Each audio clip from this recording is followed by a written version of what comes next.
যত সুখ ভোগ দৃষ্ট শ্ৰোত্ৰ আছে মানে বিষ্ঠা প্ৰায় যেন কৰিল অন্ত্ৰত্ৰেণ দ্বৈত্ৰ সূত্ৰ সৰ্ব জানে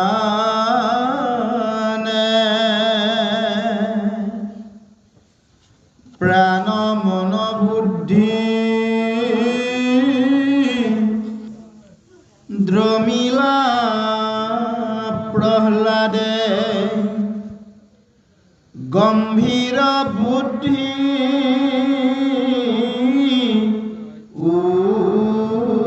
উত্তম মহাশান্ত মন পৰম সৰ্জন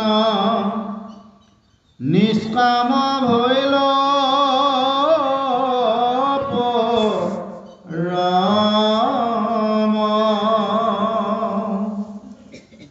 অসুৰ স্বভাৱ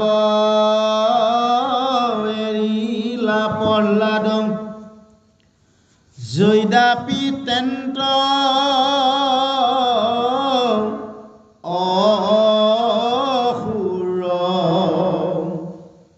শুনা ধৰ্মসূত গুণয়দভূত আশ্ৰয় ত্ৰাণ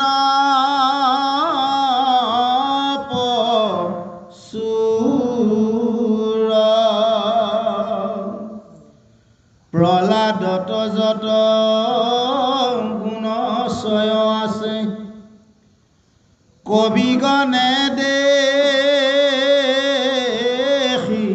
তাক মোহ হুয়া মন স্মৰে সৰ্বক্ষণে প্ৰহ্লাদৰ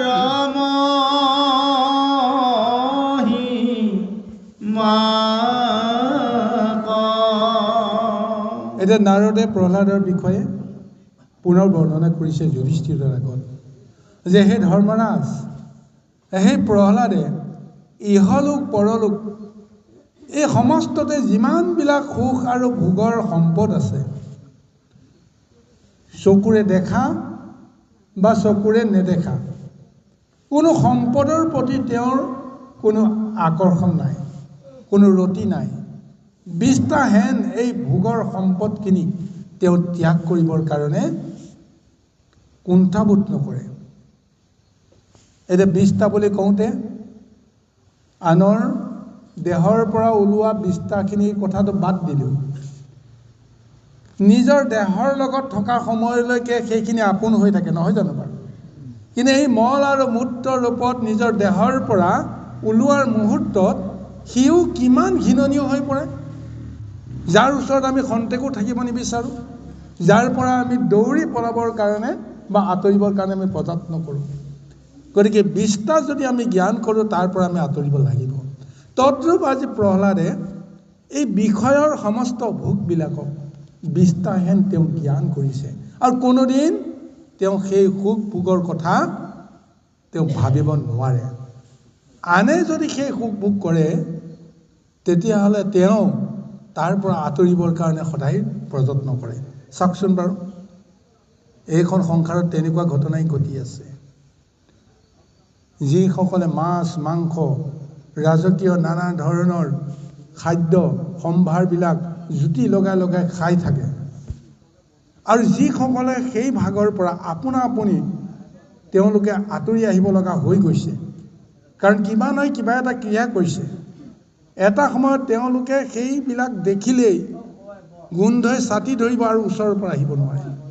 বহুদিন যদি মাছ আৰু মাংস যিজনে লাৰি পোৱা নাই, যিজনে খাই পোৱা নাই, মাছৰ বজাৰত মাংসৰ বজাৰত ভুলতেও সোমাবলৈ নোৱাৰে।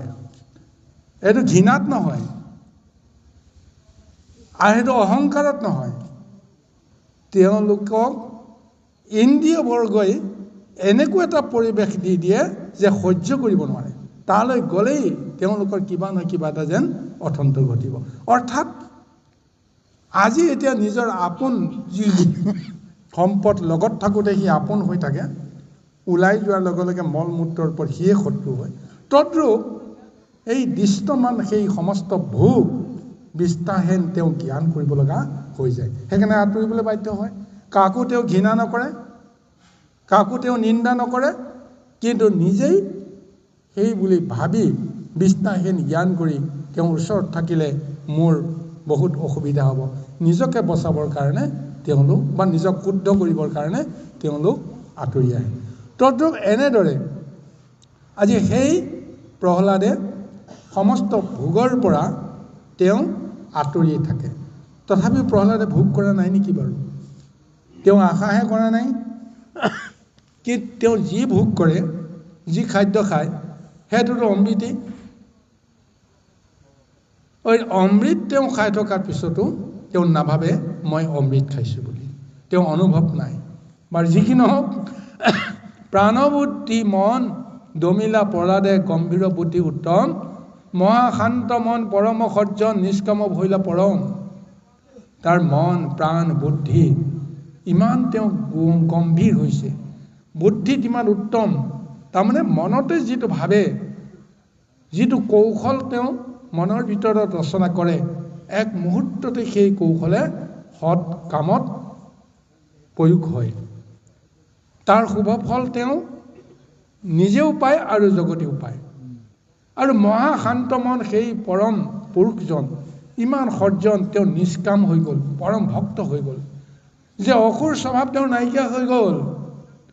গতিকে অসুৰৰ স্বভাৱৰ এৰিলা প্ৰহ্লাদৰ যদ্যপি তেন্তে অসুৰ পৰিচয়ত কিন্তু তেওঁ অসুৰ। অসুৰৰ পুত্ৰ যেতিয়া তেওঁ কোনো কাৰণতে মই অসুৰ নহয় বুলি ক'ব নোৱাৰে। সিও এটা বিনম্ৰতাহে তেওঁ পৰিচয় দিয়ে।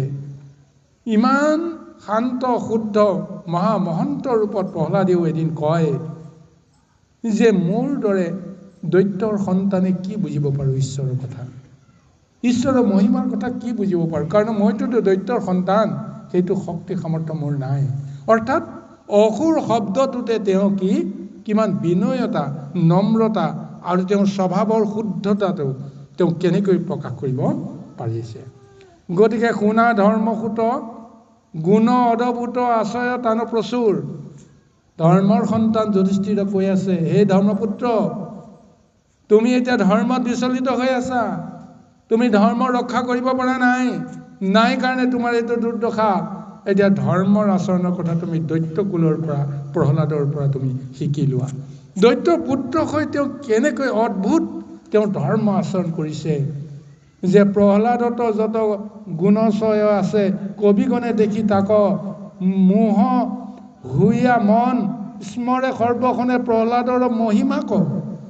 নাৰদেই কৈ আছে যে প্ৰহ্লাদৰ যিমান গুণ আছে, মহাকবিসকলে যেতিয়া তেওঁৰ গুণৰ লীলা মহিমা বৰ্ণনা কৰিবৰ কাৰণে পাদটিকা লিখিবৰ কাৰণে যেতিয়া প্ৰযত্ন কৰে, কলম হাতত তুলি লোৱাৰ লগে লগেই প্ৰহ্লাদৰ গুণৰ কথা মনত ভবাৰ লগে লগে তেওঁলোকো বোলে শিহৰিত হৈ যায় যে এনেকৈ গুণৱন্ত পুৰুষ দৈত্যকুলত জন্ম হ'ব পাৰেনে? গতিকে এই মহাদৈত্য আজি প্ৰহ্লাদ, আৰু এই প্ৰহ্লাদক দৈত্যকুলৰ প্ৰতিনিধি হিচাপে আমাক পৰিচয় দি আৰু এটা আধ্যাত্মিক জ্ঞান আমাক সাংসাৰিকসকলে দিবলৈ ভাগৱতে এটা প্ৰযত্ন কৰিছে। দেৱকুলৰ মাজত ভগৱন্তৰ মহাভক্তৰ জন্ম নহয়, জন্ম হয় যদি দৈত্যকুলতে হ'ব। গতিকে দৈত্যকুল প্ৰভু ভগৱন্তৰ কাৰণে আটাইতকৈ ভক্তিৰ বিচৰণস্থলী বুলি তেওঁ গণ্য কৰিছে। আৰু সেইকাৰণে মহাভক্তসকলক কৰ্ম দুখৰ পৰা বা অহংকাৰৰ পৰা মুক্ত কৰিবৰ কাৰণে কোনোবা এজন ব্ৰহ্ম ঋষিৰ জৰিয়তে অভিশপ্ত কৰাৰ চলেৰে তেওঁলোকক দৈত্য যোনিলৈ পঠিয়ায়। দৈত্য যোনি যেন একোৰা প্ৰচণ্ড শক্তিমন্ত যেন অগ্নি, লেতেৰা ময়লা সোণ টুকুৰাক আমি চিনিব নোৱাৰোঁ, ক'ৰবাত পৰি আছে। কিন্তু সেই সোণ টুকুৰাৰ প্ৰকৃত সৌন্দৰ্যটো যদি আমি উদ্ধাৰ কৰিব লাগে, আমি অগ্নিত পুৰিব লাগিব, হয়নে নহয় কওকচোন বাৰু? কিমান এটা পাৰমাৰ্থিক তত্ত্ব আছে। এই আসুৰিক শক্তিটোক অগ্নিৰ লগত তুলনা কৰিছে। গতিকে আসুৰিক শক্তিটোক অগ্নিৰ লগত তুলনা কৰি অসুৰত জন্ম কৰাইছে এজন মহাভক্তক বিষৰে কালিমা দূৰ কৰিবৰ কাৰণে। আজি হিৰণ্যকশিপুৰ প্ৰকৃততে কোন আছিল? সকলোৱেতো জানে গুৰুসকল, যে বৈকুণ্ঠৰ পাৰিষদ, ভগৱন্তৰ দ্বাৰৰক্ষী। সকলো সময়তে ভগৱন্তক তেওঁলোকে দৰ্শন কৰে, ভগৱন্তৰ ওচৰতে থাকি কিমান এক সৌভাগ্য ৰূপত তেওঁলোকে প্ৰতিপন্ন কৰিছিল।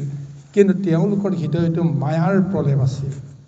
এই মায়াৰ দুখটো গুচাবৰ কাৰণে চাৰি সিদ্ধৰ দৰে মহামুনিক বৈকুণ্ঠলৈ মাতি নিব লগা হ'ল। আহা, তোমালোক আহা। এই মৈত্ৰৰ সন্তান কিবা প্ৰকাৰে মোৰ ওচৰলৈকে আহিল, বা মই তেওঁলোকক কৃপা কৰি মোৰ সন্মুখত ৰাখিছোঁ, কিন্তু এতিয়া তেওঁলোকৰ স্বভাৱৰ পৰিৱৰ্তন হ'ল। গতিকে তোমালোকৰো জ্ঞানৰ অহংকাৰ আছে। পিতৃৰ বাক্য তোমালোকে অনাদৰ কৰিলা, নিজকে ব্ৰহ্মজ্ঞানী বুলি তোমালোকে অজানিতে তোমালোকে অহংকাৰ কৰি পিতৃৰ বাক্য অনৰ্থ কৰি তোমালোক গুচি আহিলা। প্ৰথমটোতো ব্ৰহ্মাই চাৰি সিদ্ধকে জন্ম দিছিল, নহয় জানো বাৰু? চাৰি সিদ্ধক জন্ম দিয়েই ব্ৰহ্মাই কৈছিল, হে পুত্ৰসকল, সৃষ্টিৰ দায়িত্ব এতিয়া মোক দিলে, সেইকাৰণে মই তোমালোকক সৃষ্টি কৰিলোঁ। এতিয়া মোৰ কামত তোমালোকে সহায় কৰা, তোমালোকেও সৃষ্টি কৰ্মত জড়িত হোৱা। তেতিয়া সেই চাৰি সিদ্ধই ক'লে, হে পৰম প্ৰভু বা হে পিতৃ, তোমাৰ দেহৰ পৰা, ব্ৰহ্মজ্ঞানেৰে ভৰি থকা তোমাৰ দেহৰ পৰা আমি জন্ম হৈছোঁ। সেই ব্ৰহ্মজ্ঞানৰ প্ৰলেপ লৈ মই দেখিলোঁ যে মায়া সংসাৰত আমাৰ কাম নাই, কেৱল ঈশ্বৰৰ গুণগান কীৰ্তন কৰিব লাগিব, ইয়াৰ বাহিৰে আমাৰ কোনো ধৰ্ম নাই। গতিকে আপোনাৰ বাক্য ৰক্ষা কৰিব নোৱাৰিম।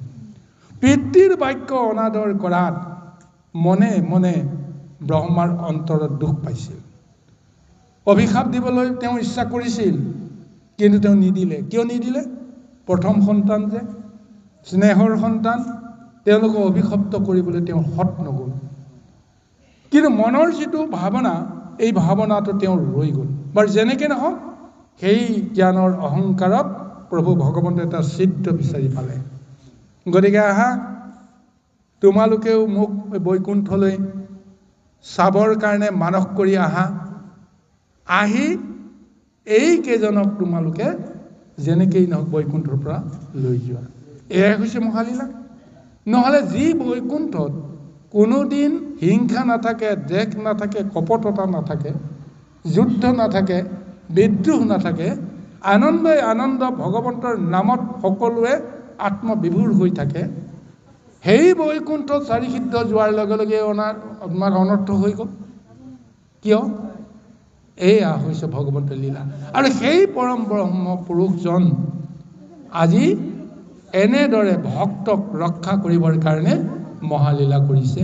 আৰু এই হিৰণ্যকশিপুৰ আছিল সেই পৰম যে ভক্ত, যাক উদ্ধাৰ কৰিবৰ কাৰণে স্বয়ং প্ৰভু ভগৱন্তে তেওঁলোকক আশ্বাসিত কৰিছিল, যোৱা তোমালোকে দৈত্যজনীলৈ, এই চাৰি সিদ্ধ মহামুনিৰ বাক্য ৰক্ষা কৰক, ব্ৰহ্ম বাক্য ৰক্ষা হওক, তোমালোকক কেনেকৈ মই উদ্ধাৰ কৰিব লাগে মই তাৰ ব্যৱস্থা কৰিম, মই নিজেই তোমালোকক উদ্ধাৰ কৰিম, বাক্য দিলে। এইকাৰণে হিৰণ্যকশিপুৰ আৰু হিৰণ্যাক্ষৰ ৰূপত যিটো দৈত্যৰ মহাশক্তি জগতক দেখুৱালে, স্বয়ং প্ৰভু ভগৱন্ত নিজেই আহি হিৰণ্যাক্ষক বধ কৰিলে। এতিয়া হিৰণ্যকশিপুৰকো এই অৱস্থালৈকে লৈ আহিছে। ইয়াৰ পিছৰ অৱতাৰত কুম্ভকৰ্ণ আৰু ৰাৱণ এই ৰূপে আহিব ত্ৰেতা যুগত। তেতিয়াও ৰাম প্ৰভুৱে নিজে আহি তেওঁলোকক সেই জন্মটো উদ্ধাৰ কৰিব। দাপৰতো সেই একে, শিশুপাল আৰু দন্তবক্ৰ, আৰু সেই তিনিটা কল্পত স্বয়ং প্ৰভু ভগৱন্তে মহাভক্তৰ ৰূপত তেওঁলোকক দৈত্য বুদ্ধিৰ সমস্ত সংস্কাৰৰ পৰা মুক্ত কৰাই নিজৰ আত্মাৰ লগত বিলীন কৰি লৈ গুচি গ'ল। বাৰু যি কি নহওক, এয়াৰে হৈছে ভাগৱতৰ মহা ৰহস্য তত্ত্ব। মায়া সংসাৰত আমাক মহা জ্ঞান দিবৰ কাৰণে ভৌতিক ৰূপত বা লৌকিক ৰূপত ভিন্নতা বুদ্ধি এনেদৰে প্ৰদান কৰিছে। আহকচোন বাৰু এতিয়া যি দৈত্যৰ পৰা মহা শিক্ষা ধৰ্মৰাজ যুধিষ্ঠিৰে ল'বলৈ বাধ্য, তেতিয়াহ'লে সেই দৈত্যকুল আধ্যাত্মিকভাৱে পাৰমাৰ্থিকভাৱে কিমান শক্তিমন্ত, কিমান মহান। পৰৱৰ্তী পদচন্দলৈ আমি আগবাঢ়ো। কৃষ্ণ এখনে তাহান মহিমা খবক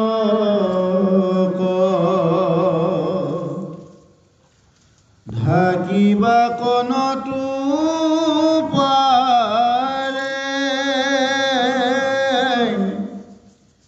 যেন ঈশ্বৰৰ মহিমা খবক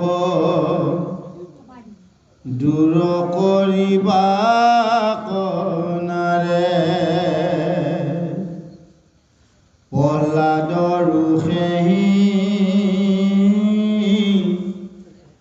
মন্ত্ৰ মহিমা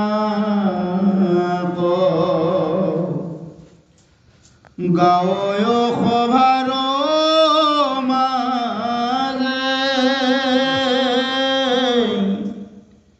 নানা প্ৰসংগত কন্ত্ৰ সতত শ্ৰেষ্ঠ মহাৰাজে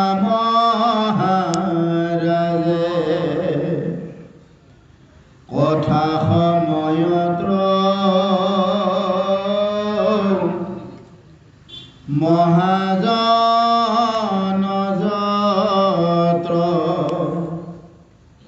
প্ৰহ্লাদ দৃষ্টান্ত ভৈলা প্ৰহ্লাদ কসম কোন হৈবে আৰু মহাজনে কৈল কি কহিবু ৰাজা তোমাৰ আগত বৰহুয়া দেৱ গণে দৈত্যৰ সুতক প্ৰশংসা কৰয় তাৰো সবে সদা মনে। ঈশ্বৰৰ মহিমা কোনো দিনে কোনেও যেনেকৈ ঢাকিব নোৱাৰে, ঠিক তেনেকৈ যেনে প্ৰহ্লাদৰ যিখিনি গুণ আৰু মহিমা কোনো কালে কোনেও তাক গ্ৰাস কৰিব নোৱাৰে বা ঢাকিব নোৱাৰে। অৰ্থাৎ প্ৰহ্লাদৰ গুণৰ মহিমা কৈ কোনেও অন্ত কৰিব নোৱাৰে, যেনেদৰে ঈশ্বৰৰ গুণৰ মহিমাৰ কথা কৈ কোনেও অন্ত কৰিব নোৱাৰে। তেতিয়াহ'লে সেই প্ৰহ্লাদ তেওঁ অসুৰত্বৰ পৰা গৈ দেৱত্বৰ পৰা উন্নীত হৈ তেওঁ যেন ঈশ্বৰত্বত পৰিণত হৈ গৈছে। ঈশ্বৰক সৰ্বক্ষণতে যিজনে হৃদয়ত ৰাখে সেইজনে ঈশ্বৰৰ স্বৰূপ লাভ কৰে। নিজে সেই গম নাপায় যে মই ঈশ্বৰ পুৰুষত পৰিণত হৈছোঁ বুলি। তেওঁ ঈশ্বৰক ধ্যান কৰোঁতে কৰোঁতে সৰ্বত্ৰতে যেতিয়া ঈশ্বৰে তেওঁৰ দেহত সৰ্বময় কৰ্তাৰ ৰূপত বিৰাজিত কৰি থাকে, গতিকে সেইজন ঈশ্বৰত পৰিণত হৈ গ'ল। আমি ক'ব নোৱাৰোঁ যদি কোনোবা এজন ভক্ত সঁচাকৈ ঈশ্বৰত পৰিণত হৈছে, তেতিয়াহ'লে সেইজনক কোনো শক্তিয়ে কেতিয়াও হিলাব নোৱাৰে, কোনো শক্তিয়ে কেতিয়াও ক্ষতি কৰিব নোৱাৰে। যেনেকৈ অম্বৰীষক দুৰ্বাসাই ক্ষতি কৰিব পৰা নাছিল, হয়নে নহয়? চাওকচোন বাৰু, দুৰ্বাসাই অম্বৰীষক মাৰিবৰ কাৰণে কিতাগ্নি দিছিল। মুহূৰ্তৰ ভিতৰতে দুৰ্বাসাৰ দেহটো চূৰ্ণাকৃত হৈ যাব লাগিছিল, পুৰি ভস্মীভূত হ'ব লাগিছিল।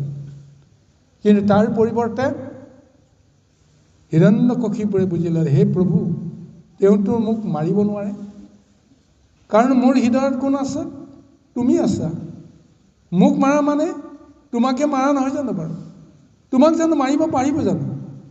যদি তোমাক মাৰিব নোৱাৰে তেতিয়াহ'লে এই মহৰ কি দুৰ্বাসাৰ কি হ'ব? তেওঁ এতিয়া অজ্ঞানী বা অজ্ঞান ভাৱনাত এতিয়া নকৰিব লগা কিবা এটা কৰিছে। গতিকে তেওঁৰ সৰ্বনাশ হোৱাটোতো মই নিবিচাৰোঁ, তেওঁ ৰক্ষা কৰিব লাগিব প্ৰভু। গতিকে তুমি যেনেকেই নহওক দুৰ্বাসাক ৰক্ষা কৰা। তেওঁ যেতিয়া চকুমুদি তপ কৰিছিল সেইখিনি সময়ত তেওঁ নিজক ৰক্ষা কৰিবৰ কাৰণে তপ কৰা নাছিল।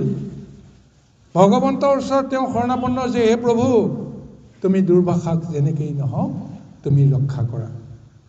কাৰণ তেওঁ অজ্ঞান অন্ধকাৰত পতিত হৈছে, নিজেই গম পোৱা নাই তেওঁ কি কৰিবলৈ গৈ আছে।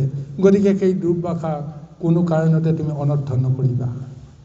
এয়া হৈছে ভক্তই ভগৱন্তক কৰা সমস্ত জীৱৰ প্ৰতি শুভৰ যিটো ধাৰণা, সেই ধাৰণাত আজি এনেদৰে আচৰণ কৰিব লগা হয়।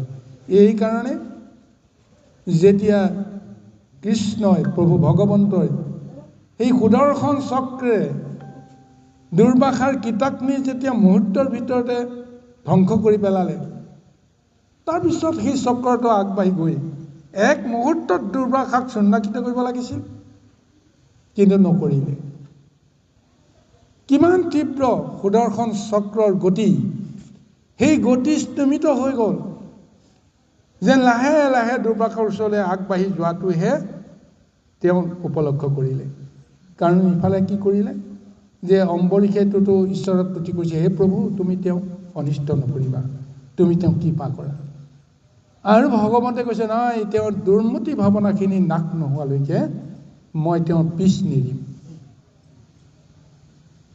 মুহূৰ্ততে বিষয়টো কিমান এটা বেলেগ এটা পৰ্যায়লৈ গুচি গ'ল। 1 বছৰ কাল দুৰ্বাসাই চক্ৰৰ পৰা দৌৰি দৌৰি পলাবলৈ যত্ন কৰিলে, আৰু 1 বছৰ কাল সুদৰ্শন চক্ৰই দুৰ্বাসাক লগ নাপালে। চিন্তা কৰি চাওক ৰহস্যটো ক'ত আছে। সুদৰ্শন চক্ৰই দুৰ্বাসাক কোনো কাৰণতে মাৰিব ইচ্ছা কৰা নাই বা দুৰ্বাসাক মাৰিব নোৱাৰে। কিয় নোৱাৰে সেইটো এটা বেলেগ ৰহস্য। যি কি নহওক 1 বছৰৰ অন্তত দুৰ্বাসাই বুজি পাই গ'ল যে মোক ৰক্ষা কৰোঁতা এইখন সংসাৰত আৰু কোনো নাই। স্বৰ্গ মধ্য পাতালত নাই, ব্ৰহ্মাই নোৱাৰিলে, শিৱই নোৱাৰিলে, এতিয়া বিষ্ণুও এতিয়া নোৱাৰোঁ বুলি কৈ এতিয়া ভক্ত অম্বৰীষৰ ওচৰলৈকে পঠিয়াই দিছে। কাৰণ তেওঁকহে মই দুখ লগাইছোঁ, গতিকে সেইজনে যদি তেওঁ ৰক্ষা কৰে তেওঁ ৰক্ষা কৰিব পাৰিব। গতিকে সৰ্বশেষত দুৰ্বাসাৰ অহংকাৰ নাশ হৈ গ'ল, আৰু প্ৰাণৰ মমতা তেওঁ পুনৰ অম্বৰীষৰ ওচৰলৈ আহিব লগা হ'ল। আৰু তেতিয়াই অম্বৰীষে আনন্দ মনেৰে সেই দুৰ্বাসাক ৰক্ষা কৰিবৰ কাৰণে দুৰ্বাসাক তেওঁৰ পিছৰ ফালে ৰাখি চক্ৰৰ সন্মুখত থিয় হৈ তেওঁ স্তুতি কৰিছে। চাওক হয়নে নহয়? গতিকে অম্বৰীষৰ তুতিত চক্ৰ ৰৈ গ'ল। চক্ৰ মানে কোন? স্বয়ং প্ৰভু ভগৱন্ত নহয় জানো বাৰু? গতিকে আজি ভক্ত প্ৰহ্লাদে যিটো মহাশক্তি পাইছে, প্ৰকৃতপক্ষে তেওঁ ৰাক্ষস নহয়, তেওঁ মহাভক্ত ৰূপত পৰিচয় হৈ আছে। যেনেকৈ কৃষ্ণক সৰ্বশক্তিমন্ত বুলি জানিও, জগতৰ অনন্ত কোটি ব্ৰহ্মাণ্ডৰ অধিকাৰী বুলি জানিও, নিৰাকাৰ নিৰঞ্জন বুলি জানিও, জন্মসূত্ৰে কৰ্মসূত্ৰে যাৰ লগত সম্বন্ধ কৰিলে তেওঁ সদায় সেই সূত্ৰে বহুতে তেওঁক নিন্দা কৰে, গোৱালৰ পোৱালি বুলি তেওঁক ঠাট্টা মস্কৰা কৰে। জন্মৰ পৰিচয়ত, কৰ্মৰ পৰিচয়ত শ্ৰীকৃষ্ণ মানি ল'লে, হয় মই গোৱালৰ ল'ৰা। গতিকে তেওঁ স্বীকাৰ কৰি ল'লে, তেওঁতোতো মোক কিয় ঠাট্টা কৰিছে, মোক কিয় এনেদৰে নিন্দা কৰিছে বুলি কাকো তেওঁতোতো খং ৰাগ অভিমান কৰা নাই। তদ্ৰূপ আজি প্ৰহ্লাদেও কৈ আছে, হয় মই দৈত্য সন্তান, কিন্তু দৈত্য সন্তান হ'লে বুলি মই ঈশ্বৰক ভজিব নোৱাৰোঁ, এইটোতো নহয়। গতিকে এই তত্ত্বটোহে আজি দৈত্য কুলৰ পৰা আৰম্ভ কৰিছে, যিটো আমি মনুষ্য কুলৰ পৰা, মনুষ্য এইটোতো দৈত্য আৰু দেৱত্ব দুটা কুলক প্ৰতিনিধিত্ব কৰি আছে। স্বৰূপতে ক'বলৈ গ'লে দৈত্য আৰু দেৱতা ভিন্ন নহয়, বেলেগ এখন লোকত আছে বুলি কৈছে, এনেই আমাক বুজাবৰ কাৰণে এটা সাধু কথা কৈছে। ক'তো স্বৰ্গ বুলি দেৱতাসকলে স্বৰ্গলোকত ৰাজধানী পাতি থকা নাই। বিজ্ঞানে তাৰ প্ৰমাণ কৰি আছে। বিজ্ঞানে যিমানবিলাক যান পঠিয়াইছে ক'তো স্বৰ্গলোক পোৱা নাই, ক'তো ইন্দ্ৰক লগ পোৱা নাই, দেৱতাক লগ পোৱা নাই, গন্ধৰ্বক লগ পোৱা নাই। সেই দেৱতাসকল ক'লৈকে আহে? আমাৰ মৰ্ত্যলৈকে আহে, হয়নে? ইয়াতে আনন্দ কৰে, ইয়াতে উপভোগ কৰে। ইয়াৰ পৰা মনুষ্যই উৎপাদন কৰা সম্পদখিনিক লৈ, ভোগখিনি লৈ তেওঁলোকে স্বৰ্গত গৈ পেলাই আনন্দ কৰে। আৰু দৈত্যকুলেও পাতালৰ পৰা ওলাই আহি দাবী ধুমুকিৰে মনুষ্য কুলৰ পৰা এই ভোগবিলাক গ্ৰহণ কৰে, কিন্তু তেওঁলোকে দেৱভোগ ৰূপত গ্ৰহণ কৰিব নোৱাৰে। গলগ্ৰাসত তেওঁলোকে গ্ৰাস কৰি তেওঁলোকে ৰাক্ষস ভোজন কৰে। তাৰ পৰা তেওঁলোকে দিব্য সুখ নাপায়। যেনেকেই নহওক, মনুষ্যৰে এটা ৰূপ দৈত্য, মনুষ্যৰে এটা ৰূপ মানে দেৱতা। গতিকে মনুষ্য নহ'লে দেৱতাও অস্তিত্ব নাই, মনুষ্য কুল নহ'লে দৈত্য কুলৰ কোনো অস্তিত্ব নাই। গতিকে মনুষ্য ৰূপতে আপুনি অসুৰ বিচাৰি পাব, মনুষ্য ৰূপতে আপুনি দেৱতা বিচাৰি পাব। এইটোহে আধ্যাত্মিক সত্য। গতিকে এইকাৰণে মনুষ্য কুলক এই জ্ঞানটো দিবৰ কাৰণে, মনুষ্যক দেৱতা আৰু অসুৰতকৈ শ্ৰেষ্ঠ কৰিবৰ কাৰণে আজি এই কাহিনীটো অৱতাৰণা কৰিছে, হয়নে নহয়? চিন্তা কৰি চাবচোন বাৰু। গতিকে এই মনুষ্য কুলৰ আধাৰতহে দেৱ দৈত্যৰ স্বভাৱবিলাক বৰ্ণনা হৈছে। স্বৰূপতে বৰ্ণনা কৰিলে ইন্দ্ৰক দেৱতা কৰিছে আৰু হিৰণ্যকশিপুৰক ৰাক্ষস কৰিছে। কাৰ সন্তান তেওঁলোক? একেজন ব্ৰহ্ম ঋষি কশ্যপৰ সন্তান নহয় জানো? ব্ৰাহ্মণ কুলৰ জন্ম তেওঁলোকৰ, কিন্তু কৰ্মসূত্ৰে পৰিচয় হৈ গ'ল দিতিৰ সন্তানসকল দেৱতা, অদিতিৰ সন্তানসকল দেৱতা আৰু দিতিৰ সন্তানসকল দৈত্য। কিমান এক মানে বিভ্ৰান্তকৰ এটা পৰিচয়। কিন্তু ৰহস্যটো ভেদ কৰি চালে দেৱতা আৰু দৈত্য একো অৰ্থ নাই। সকলোৱে ব্ৰহ্মৰ সন্তান, ব্ৰহ্মাৰ সন্তান, সকলোৰে লগত ভগৱন্তৰ সম্বন্ধ আছে। কিন্তু মায়াত মজি থকাৰ কাৰণে, অজ্ঞানত ডুবি থকাৰ কাৰণে আমি সেইখিনি বুজিব নোৱাৰোঁ। বাৰু আহক, ইয়াৰ পিছতনো আৰু কি মহাতত্ত্ব, মহাভক্তি ৰসৰ ব্যৱস্থা ভাগৱতে দিছে, আমি সেইখিনি পুনৰ ছবিচন্দ্ৰৰে আমি বিচাৰিবলৈ যত্ন কৰোঁ। কৃষ্ণ আনো গুণ গণ যত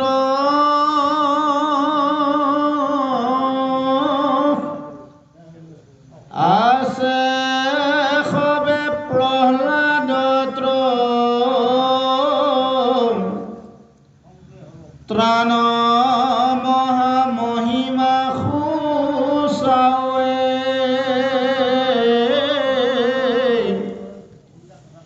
ভগৱন্ত বাসুদেৱ যাৰ মনে সদা সেৱ ৰতি ভৈলা ঈশ্বৰ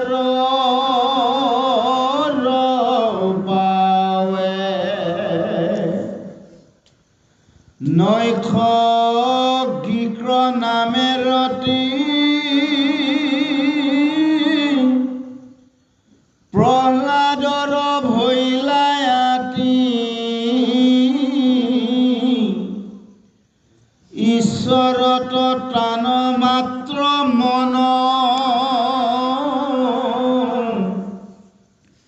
বালক কালত যত্ৰ ক্ৰিয়া দৈব্য নানামত দৈত্ৰ সুতে এৰিলা যত্ন যেন জৰ উনমত কৰা নানা চেষ্টা যত জগতকে দেখা হৰি ময় কৃষ্ণ গ্ৰাহে ধৰি আছে আপোনাক বীৰ পাছে নেদেশন্ত ভৈলা কৃষ্ণ ময় এইটো জগতত তেন্তে একো বস্তু নেদেশন্ত ঈশ্বৰে শেষবে আছা ব্যাপী বহি থকা আসনত ফুৰা কতো সময়ত বিষ্ণু পদ নিৰন্তৰ তথাপি ভোজন সময় বেলা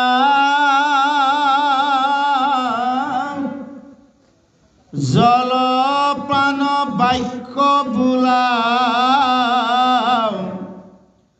এতে কত চিত্ত নাহি কয় গোবিন্দক হৃদয়ত মনে সবে এক কৰি নিশেষ কাৰ্যত পৰ্বত প্ৰেম ভৰে আতিশয়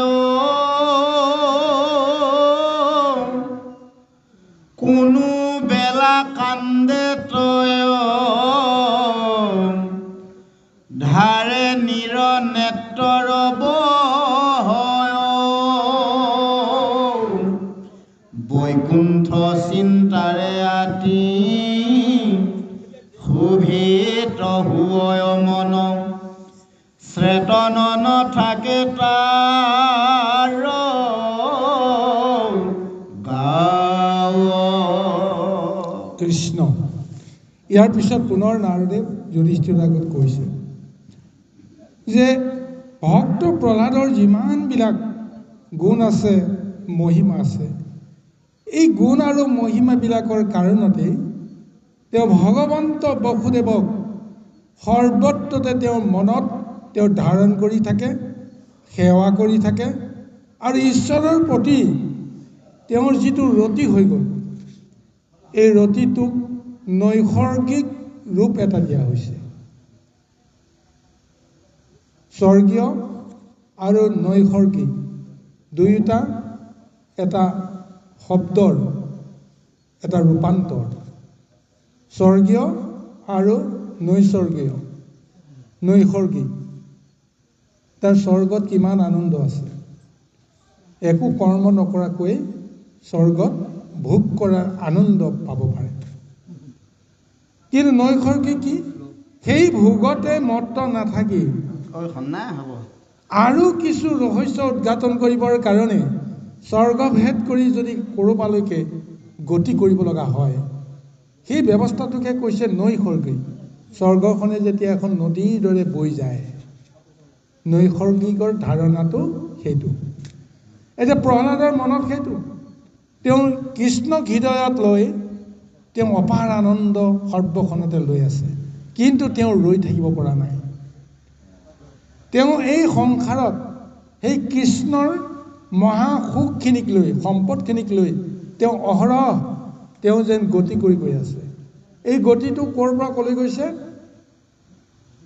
যে প্ৰত্যেক জীৱৰ হৃদয়ত সেই আনন্দৰ গতিটো তেওঁ প্ৰদান কৰিবৰ কাৰণে প্ৰযত্ন কৰি আছে এইকাৰণে দৈত্য শিশুসকলকো তেওঁ মহাজ্ঞান তত্ত্ব দিবৰ কাৰণে প্ৰযত্ন কৰিলে যিয়ে তেওঁৰ ওচৰলৈকে আহে ঈশ্বৰৰ মহিমা তত্ত্বৰ কথাবোৰ তেওঁ কৈ আছে অথচ সৰ্বক্ষণতে তেওঁ পিতৃয়ে মাৰিবৰ কাৰণে প্ৰযত্ন কৰি আছে সেইখনতো তেওঁ কোনো কাৰণতে দুখী অনুভৱ কৰা নাই স্বৰ্গীয় সুখটোহে তেওঁ অনুভৱ কৰি আছে কৃষ্ণ যে লগত আছে কৃষ্ণক যে তেওঁ দৰ্শন কৰি আছে কৃষ্ণৰ ওপৰত যে দৃঢ় বিশ্বাস আছে যে মোক একো কৰিব নোৱাৰে এইকাৰণে কৃষ্ণই তেওঁ বাৰে বাৰে যে ৰক্ষা কৰি আছে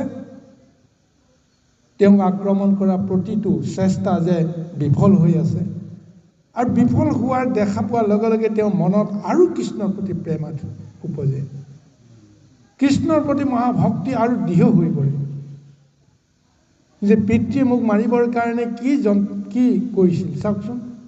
কিন্তু সেইখিনিৰ মাজতো তেওঁ ঈশ্বৰক ধাৰণা কৰি কেৱল অন্তৰত মহাস্বৰ্গীয় যিটো সুখ আৰু অনুভৱ সেইখিনিহে তেওঁ গ্ৰহণ কৰিছিল। সেইকাৰণে এতিয়া পদত উল্লেখ কৰিছে পুনৰ, বালক কালত যত ক্ৰীড়াদ্ৰব্য নানামত দৈত্য সুতে এৰিলা যতনে। যেতিয়া ভক্ত হ'ব, জ্ঞানৰ মহাপৰিধি যেতিয়া ব্যাপ্ত হ'ব, তেতিয়া তেওঁ বালক কুচি বৃদ্ধ হৈ যায়। জ্ঞানত মানে কি হৈ যায়, তেওঁ বৃদ্ধ হৈ যায়। গতিকে ল'ৰালি কালৰ যিখিনি ক্ৰিয়া, এইখিনি আনন্দৰ কাৰণে কৰে, নহয় জানো বাৰু? কিন্তু ক্ৰিয়াৰ আনন্দ কৰা কি প্ৰয়োজন আছে, যদিহে তেওঁ ঈশ্বৰৰ লগতে আনন্দ কৰিব পাৰে। ক্ৰিয়া আনন্দত দুখ হয়, কষ্ট হয়, কিন্তু ঈশ্বৰৰ লগত সম্বন্ধ কৰিলে, ঈশ্বৰৰ লগত খেলা কৰিলে দুখ আৰু কষ্টৰ কোনো অনুভৱ নহয়।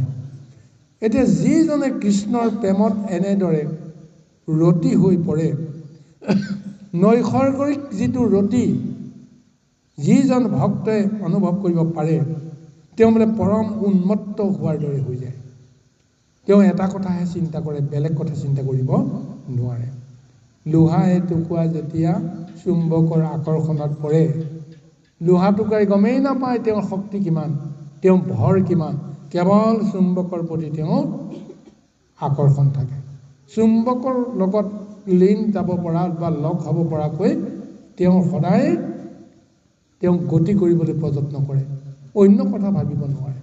তদ্ৰূপ সেই ভক্তক ভগৱন্তে এনেদৰে গ্ৰাস কৰে। গতিকে সেই গ্ৰাহক কৈছে কৃষ্ণ গ্ৰাস। কৃষ্ণই যেতিয়া এবাৰ কোনো ভক্তক গ্ৰাস কৰিব, সেই কৃষ্ণৰ বাহিৰে তেওঁ কাকো তেওঁ দেখা নাপায়, কাৰো কথা তেওঁ ভাবিব নোৱাৰে। সেইকাৰণে কৃষ্ণ গাহে ধৰি আছে আপোন আকৌ বিৰপ আছে, নেদেখন্ত ভৈলা কৃষ্ণময়। নিজকেও নিজে দেখা নোপোৱা এটা অৱস্থা হৈ গ'ল। তেওঁ নিজেই কৃষ্ণময় হৈ গ'ল।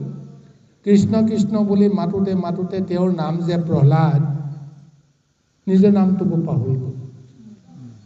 কাৰণ কৃষ্ণই তেওঁৰ অন্তৰত বাস কৰিছে, গতিকে কৃষ্ণকে তেওঁ দেখা পাই আছে, গতিকে কৃষ্ণ বুলি কয়। কোনোবাই যদি তেওঁৰ নামটোকো সোধে তোমাৰ নাম কি, তেওঁ প্ৰহ্লাদ বুলি কোৱাৰ পৰিৱৰ্তে তেওঁ কৃষ্ণ বুলি কয়, কাৰণ কৃষ্ণ নামহে লয়।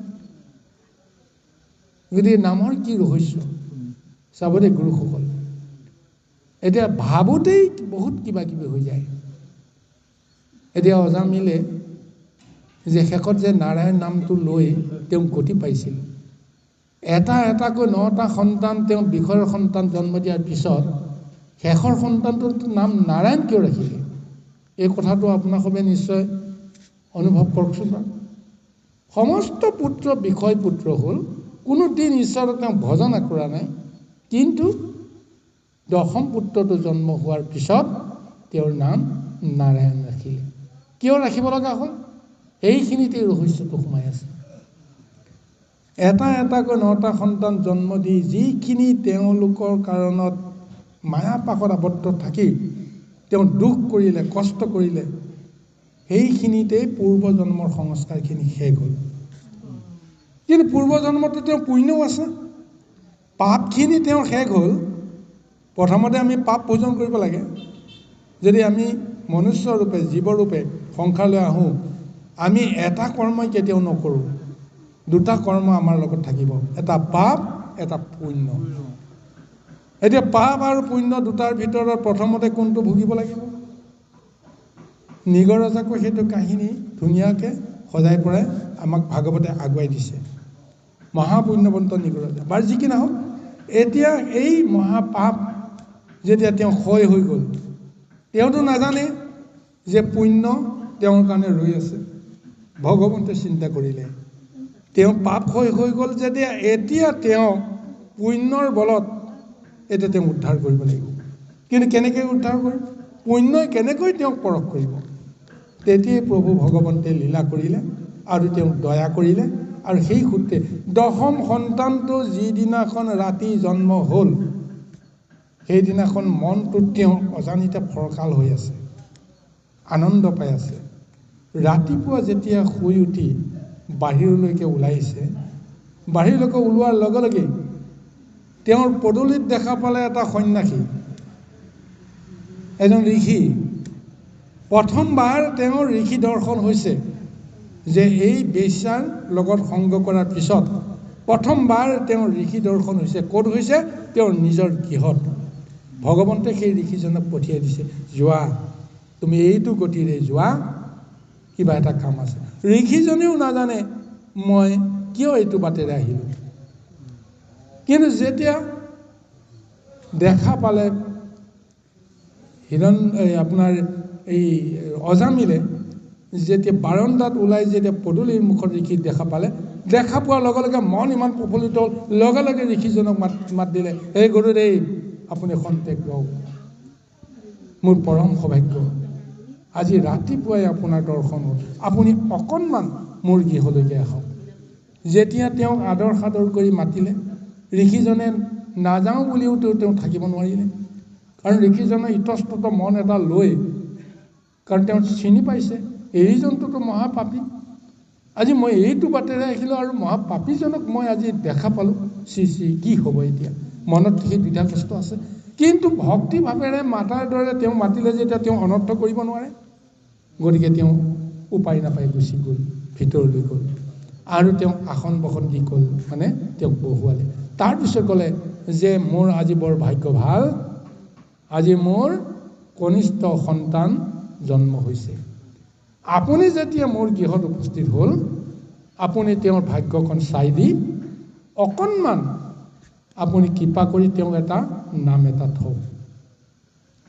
এই বুলি কৈয়ে তেওঁ ভিতৰলৈ গ'ল আৰু সন্তানটিক কোলাত লৈ ঋষি ওচৰলৈ আহিল। ঋষি উচপিচাই আছে, কিহত পৰিলোঁ এতিয়া মই? এতিয়া এই পাপীজনৰ, দুষ্ট পাপীজনৰ সন্তানটোক এতিয়া মই নামাকৰণ কৰিব লাগে, এনেকুৱা কৰ্ম মই হ'ব বুলিতো ভবা নাছিলোঁ। যি কি নহওক, সন্তানটো যেতিয়া আনি দিলে, আনি দিয়াৰ পিছত আনন্দ মনে ক'লে, এই গুৰুদেৱ চাওক, এই সন্তান আপুনি কিবা এটা নাম দিয়ক। কিহত পৰিলোঁ বুলি উপায়ন্তৰ হৈ তেওঁ কিন্তু নাৰায়ণ নামটো ল'লে, ভগৱন্তক স্মৰণ কৰিলে, হে প্ৰভু তুমি মোক উদ্ধাৰ কৰা। ঠিক এনেকুৱা এটা ভাৱনাৰে তেওঁ নাৰায়ণ নামটো হঠাৎ মুখৰ পৰা কৈ দিলে। অজামিলে ভাবি ল'লে যে ব্ৰাহ্মণে চাই চিতি এই নামটো ধ্যান কৰি তেওঁক কৈ দিলে, তেওঁ মুখৰ পৰা যিটো নাম ওলাল হ'ব। তেওঁ নাৰায়ণ বুলি ঈশ্বৰক তেওঁ মানে চিন্তা কৰিছিল, কিন্তু অজামিলে ভাবিলে হ'ব গুৰুদেৱ, আপুনি যিটো নাম ক'লে এইটো নামকে মই আজি ৰাখিম, এয়া হৈছে নাৰায়ণ নাম। ঋষিজনে তেতিয়াহে ভাবিলে মই যেনে তেনে ৰক্ষা পৰিলোঁ। যি কি নহওক, সেই নাৰায়ণ নামটোকেই তেওঁ এতিয়া তপ কৰিছে, জপ কৰিছে, নাৰায়ণ নামতে মোহিত হৈ আছে। প্ৰতিদিনেই প্ৰতিক্ষণেই নাৰায়ণ নাম জপ কৰোঁতে কৰোঁতে কৰোঁতে কৰোঁতে তেওঁৰ জীৱনৰ অন্তিম মুহূৰ্ততো সেই নাৰায়ণ নামটোৱে তেওঁক উদ্ধাৰ কৰিলে। যমদূতে বান্ধি খুন্দি লোৱাৰ অৱস্থাত সেই নাৰায়ণ নামটো তেওঁ হঠাৎ আহি গ'ল, কিন্তু তেওঁ ঈশ্বৰৰ ভক্তি কৰা নাই। কিন্তু নামৰ মহিমা, নামৰ তত্ত্বই কি মহা কৃপা কৰিব পাৰে। সেই নাৰায়ণ নাম লোৱাৰ লগে লগে বিষ্ণুদূত দৌৰি আহিব লগা হৈ গ'ল আৰু যমদূতৰ পৰা তেওঁক ৰক্ষা কৰিলে। কিন্তু সংসাৰৰ পৰা তেওঁ উদ্ধাৰ এতিয়াও পোৱা নাই। তাৰো ৰহস্য তত্ত্ব পিছত আছে। পিছত তেওঁ নাৰায়ণ নামৰ তত্ত্বটো বুজিহে যেতিয়া কৃষ্ণ নামত ধ্যান কৰিলে বহুযোগ, তাৰপিছতহে তেওঁ গতি পাইছে। বাৰু যেনেকৈ নহওক, এনেদৰে আজি প্ৰহ্লাদেও আজি সেই নাৰায়ণ নাম ধাৰণ কৰিয়ে তেওঁ শয়নতে, সপোনতে, ভোজনতে কেৱল নাৰায়ণ নাৰায়ণ নাৰায়ণ, ইয়াৰ বাহিৰে তেওঁৰ বেলেগ চিন্তা নাই। ভোজন সময় বেলা জলপান বাক্য বোলা এতেকেতে চিত্ত নাহি কয়, গোবিন্দক হৃদয়ত মনে সবে কৰি এক নিশেষ কাৰ্যত প্ৰৱৰ্তয়। যি কৰ্ম কৰিব নালাগে কিয়, কেৱল ঈশ্বৰৰ নাম লৈ তেওঁ সমস্তখিনি কৰিছে। সেইকাৰণে কৈছে, প্ৰেম ভৰে আতিশয় কোনো বেলা কান্দে তই, ধাৰে নীৰে নেত্ৰ বহয়। কৃষ্ণক স্মৰণ কৰোঁতে, কৃষ্ণক ধ্যান কৰোঁতে কোনো কোনো সময়ত কৃষ্ণৰ প্ৰেমত তেওঁ বলীয়া হৈ যায় আৰু তেওঁ কান্দিবলৈ আৰম্ভ কৰে। চকুৰ পানীৰে নেদেখা হৈ যায়, ধাৰাসাৰ চকুলো বৈ পৰে। বৈকুণ্ঠ চিন্তাই আতি শোভিত হুয় মন চেতন নাথাকে তান গাঁও। বৈকুণ্ঠপতি ভগৱন্তৰ চিন্তাত তেওঁৰ জ্ঞান চেতনা সমস্তবিলাক যেন হেৰাই যায়। এনেকুৱা অৱস্থাৰে প্ৰহ্লাদে দৈত্যকুলত জন্ম হৈও ভগৱন্তৰ মহালীলাত আজি তেওঁ এনেদৰে অসম্ভৱকো সম্ভৱ কৰি ভক্তিৰ মহা ৰহস্য তত্ত্বৰে আজি নিজক চম্ভালিবৰ কাৰণে তেওঁ সমৰ্থ হ'ল। আৰু এই জ্ঞানটো যুধিষ্ঠিৰক দিছে। তুমিতো ধৰ্মৰাজ, ৰাজসুই যজ্ঞ কৰি তুমি সাগৰা পৃথিৱীক তুমি শাসন কৰিলা। তুমি যদি অধৈৰ্য হোৱা তেতিয়াহ'লে জগতে ধৰ্ম পন্থটো পাব কেনেকৈ? গতিকে আজি তুমি যিখিনি কৰিলা এয়া তোমাৰ ভুল নহয় বুলি তুমি আজিৰ পৰা ধৰি লোৱা। কিয় ধৰি লোৱা? যে এই কৰ্মখিনি কৰিবৰ কাৰণে প্ৰভু ভগৱন্তই হয়তো তোমাক বাধ্য কৰাইছে। ভগৱন্তৰ কাৰ্যৰ কাৰণতহে তুমি আজি বনবাসী হ'বলৈ গৈ আছা। ভগৱন্তৰ সিও এটা লীলা। বিষয়ৰ বাসনাৰ তাৰণাটো যেতিয়ালৈকে আমাৰ হৃদয়ত দৃঢ় হৈ নপৰে তেতিয়ালৈকে নিজকে শক্তিশালী কৰাৰ সুযোগ নাপায়।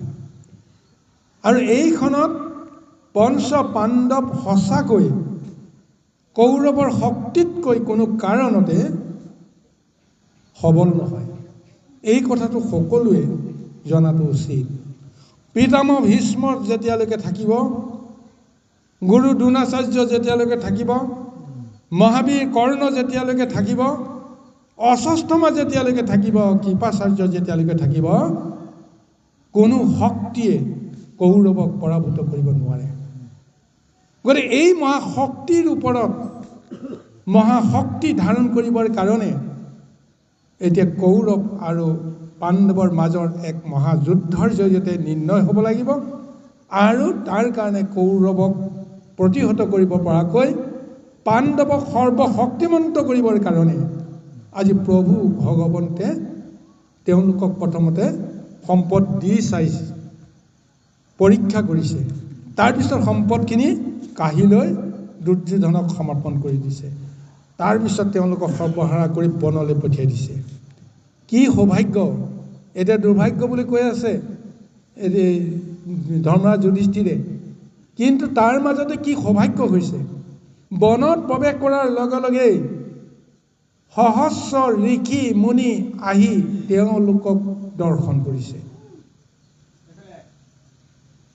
কত ভাগ্যৰ ফলত এজন সন্ত সাধুৰ দৰ্শন হয়। কিন্তু একেলগে 60,000 ঋষি মুনি দৰ্শন আজি পাণ্ডৱে লাভ কৰিছে। স্বৰ্গৰ দেৱতাকুল আহি গৈছে, ব্ৰহ্মা বিষ্ণু মহেশ্বৰৰ সমস্ত শক্তি আহি গৈছে। একেলগে বনৰ বাসৰ সময়ত সন্মুখত তেওঁলোকে সাক্ষাৎ কৰিছে। ইয়াৰ ৰহস্যটো তেওঁলোকে এতিয়াও বুজিব পৰা নাই, কাৰণ মায়াত আছে।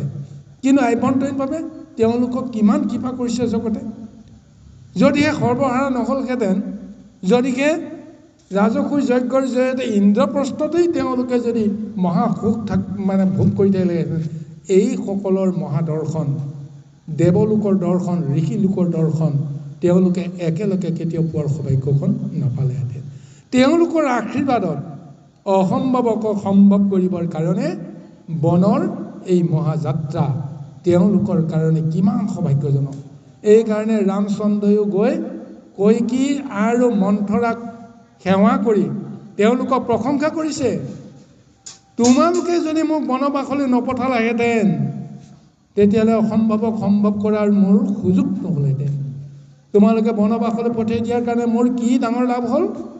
ৰাৱণ বধৰ কথাটো বেলেগ কথা, কিন্তু মোৰ মহাভক্ত তিনিজনক মই লগ পালোঁ। হনুমন্তক লগ পালোঁ, জাম্বৱন্তক লগ পালোঁ, বিভীষণক লগ পালোঁ। তেতা যুগৰ মহাভক্তসকলক মই বনবাসী হৈয়ে তেওঁলোকক মই লগ পোৱাৰ সৌভাগ্যখন পালোঁ। তাৰ কৃতিত্ব কাৰ? কৈকীক কৈছে তোমাৰ কাৰণতে মোৰ সেইখিনি সম্ভৱ হ'ল। মন্থৰা কৈছে যে তুমি যদি এই বুদ্ধিটো যদি মাতৃ কৈকীক নিদিলাহেঁতেন তেতিয়াহ'লে সেই সৌভাগ্যখন মোৰ নহ'লে। গতিকে সমস্ত কৃতিত্ব এতিয়া খুজি বহি মন্থৰাক তেওঁ দি তেওঁ কি মহা কৃপা কৰিলে চাওক। তদ্ৰূপ আজি এই বিষয় সংসাৰখনত প্ৰভু ভগৱন্তে যি লীলা কৰে সেই লীলাৰ মাজেৰে আমি আচল ৰহস্যটো বুজিবলৈ যত্ন কৰিব লাগিব। গতিকে আজি ভাগৱতৰ তত্ত্বমতে হিৰণ্যকশিপুৰক প্ৰভু ভগৱন্তে আটাইতকৈ বেছি ভাল পায়। যিমানেই দৈত্য বুদ্ধিৰে তেওঁ সন্তাক নচলাক কিয়, ভগৱন্তে কৈছে তুমি যিমান শক্তিমন্ত হ'বা সিমানেই মোৰ লীলাৰ মহিমাৰ চুকটো বাঢ়ি যাব। হয়নে নাই কওকচোন বাৰু? প্ৰতিপক্ষ যদি দুৰ্বল হয় যুদ্ধ কৰা কিবা আনন্দ থাকেনে বাৰু? প্ৰতিপক্ষ যদি সবল হয় প্ৰতিপক্ষক পৰাভূত কৰিব পৰা আনন্দকণ বীৰত্বকণ তেওঁ দেখুৱাৰ সুযোগটো পাব। এতিয়াতো মহৰ যুঁজ গ'ল নহয়। প্ৰকাণ্ড মহকেইটাই যেতিয়া যুদ্ধ কৰিবলৈ আহে, এটা খুন্দাত যদি এটা মহ যদি দৌৰি গুচি যায় ইটো মহৰ কাম নাই, কাৰণ সিটো চিল নাপায়, সিটো প্ৰশংসা নাপায়, পাব জানো বাৰু? কিন্তু হাৰিব লগা মহটোৱে যদি আধা ঘণ্টা যুঁজে, এঘণ্টা যুঁজি পেলাই যদি তেওঁ যদি দৌৰিব লগা হয় তেতিয়াহ'লে জিকা মহটোৰ তেতিয়াহে নাম হ'ব। হয়নে নাই কওকচোন বাৰু? গতিকে নাম হয় কাৰ পৰা? শত্ৰুপক্ষৰ পৰাহে নাম হয়। শত্ৰু যিমান শক্তিশালী হ'ব সিমানেই বীৰত্ব প্ৰকাশৰ কাৰণে শক্তি প্ৰদৰ্শন কৰিবৰ কাৰণে সুযোগ আৰু সুবিধা মিলে। এইকাৰণে মহা শক্তিধৰসকলে প্ৰতিপক্ষ শত্ৰুক কেতিয়াও অনাদৰ নকৰে। সন্মান সহকাৰে তেওঁলোকক মৰ্যাদা সহকাৰে তেওঁলোকক মহাগতি প্ৰদান কৰে। ৰামচন্দ্ৰই যেনেকৈ ৰামক দিছে আপোনাৰ ৰাৱণক সেই মৰ্যাদা দিছিল, হয়নে নহয় কওকচোন বাৰু? ৰামচন্দ্ৰই যেনেকৈ কুম্ভকৰ্ণক সেই মৰ্যাদা দিছিল, সেই মৰ্যাদাটো আমাৰ দৰে সাধাৰণসকলে কেতিয়াও সেই মৰ্যাদাটো দিব নোৱাৰিলোহেঁতেন। গতিকে এই মহাতত্ত্ব ভাগৱতৰ তত্ত্ব। আৰু যি কি নহওক সময় কিমান হৈছে বাৰু সেই গুৰু সমস্ত এতিয়া আহি যিহেতু আমি এটা চেক পালোঁ, গতিকে খন্তেক পিছতে আমাৰ নিৰ্দিষ্ট সময় আহি পৰিছে। গতিকে সময়ৰ প্ৰতি লক্ষ্য ৰাখি মহাভাগৱতৰ এই ৰসতত্ত্বৰে আজি আমাৰ মহাপাঠৰ আমি সামৰি মাৰিব বিচাৰিছোঁ। গতিকে অজানিত দুখ ত্ৰুটিৰ কাৰণে সবাৰ শ্ৰীচৰণৰ কোটি কোটি প্ৰণিপাত ভক্তি ভৰা সেৱা নিবেদন কৰিছোঁ যে সঁচাকৈ এই সপ্তম স্কন্ধৰ যিটো মহাতত্ত্ব, ভক্তিৰ মহাৰস, এই মহাৰসটো আমি উদ্ঘাটন কৰিব পাৰিব লাগিব। এই সপ্তম স্কন্ধই 7 আৱৰণৰ যিটো মহাতত্ত্ব, দেহ তত্ত্বৰ বিশ্লেষণটো দি এই দেহৰ প্ৰতি যে আমি অহংকাৰ মোহ সমস্তবিলাক ত্যাগ কৰিব লাগে, দেহটোত যে প্ৰকৃততে ভগৱন্তৰ শক্তিৰ বাহিৰে আন একো নাই, এই তত্ত্বটো উদ্ঘাটন কৰিবৰ কাৰণে আজি প্ৰহ্লাদৰ দৰে মহা এটা ভক্তৰ আখ্যান আজি এই সপ্তম স্কন্ধত ভগৱন্তে সুন্দৰভাৱে প্ৰযত্ন কৰি ব্যাসৰ আগত, নাৰদৰ আগত, ব্ৰহ্মাৰ আগত যেনেকৈ নহওক এই তত্ত্বখিনি আগুৱাই দিছে। গতিকে এই সপ্তম স্কন্ধত যদিও এটা কাহিনীৰ আলম কৰি আগবাঢ়িছে, প্ৰতিটো পদত কেৱল ভক্তিৰ নিজৰা সুন্দৰভাৱে প্ৰবাহিত হৈ আছে। তাক আমি বিশ্লেষণ কৰিব পাৰিলে আমি মহাসুখ আৰু সমৃদ্ধি আমি কেনেকৈ পাওঁ নিজেই ক'ব নোৱাৰোঁ। বাৰু যি কি নহওক সবাৰ শ্ৰীচৰণে কোটি কোটি প্ৰণিপাত জনাই আজি আমি ভাগৱতৰ ইমানতে আমি সামৰণি মাৰিবৰ কাৰণে প্ৰযত্ন কৰিছোঁ। কৃষ্ণ কৃষ্ণ।